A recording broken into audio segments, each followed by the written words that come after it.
folks, it's Chris with thefoozers.com, and here's another video in my series of Is It Worth Your Time Scrapping a Blank? In this case, an electric water heater. If you haven't seen my videos before, I try to take a unique approach of, instead of showing you how to take something apart, I try to show you what something may be worth just picking it up to taking it home and scrapping it. But before we begin, I wanted to give you a quick important message. I'm going to keep this short and keep you YouTuber police off my back with a few disclaimers. Number one, scrap value is always the lowest price for an item, just above garbage. So if you bring something home and it works or has working parts, consider selling it on Craigslist, eBay. That's actually how I make a lot of money. Number two, scrap prices change with the stock market. Good rule of thumb, like I stated, but not fact.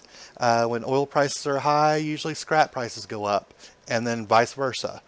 For the purpose of this video, I've just stated the prices from the last trip I made, so they're not going to be your prices. So I'm just using these as comparisons for the video. Number three, come on, use common sense. We're working with metals. They're sharp. They have sharp edges.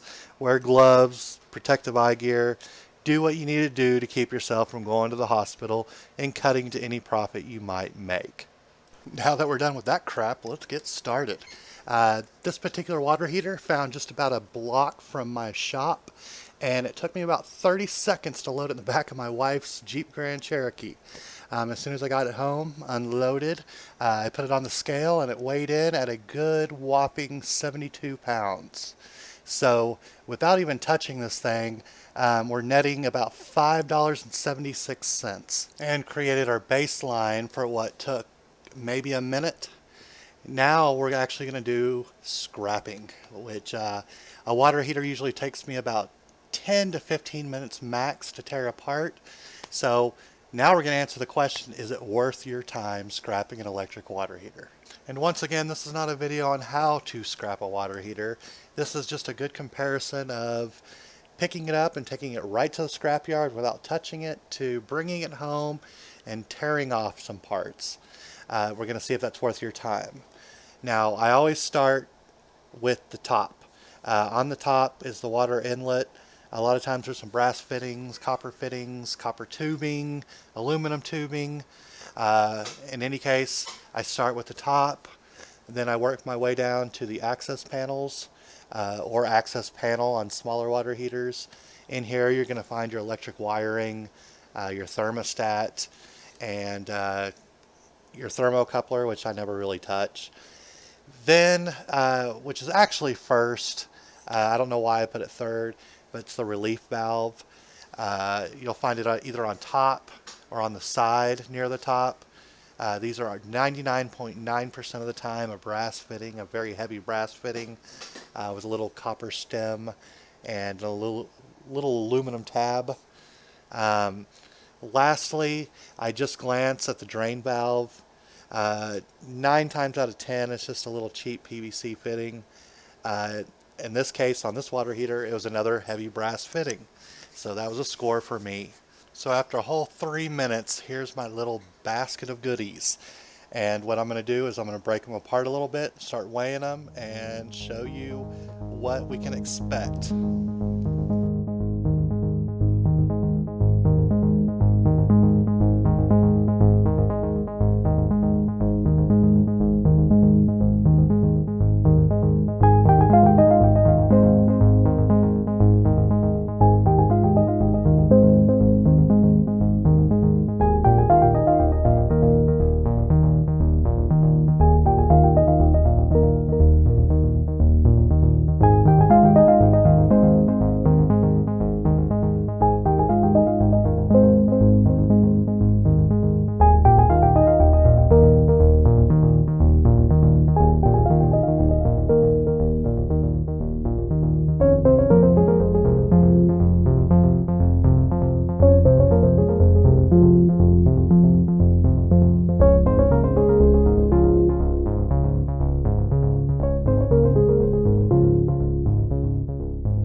this video was made not to persuade you one way or the other.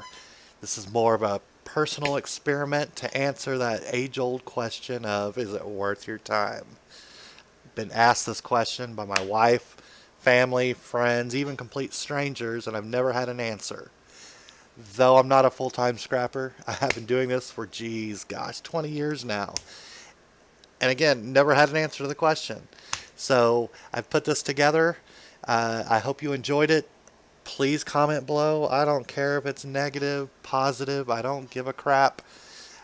I just wanted to put this together for those that really do want to know, is certain items worth your time scrapping? Or is this just all a scam, sham, you name it? But thanks again for watching.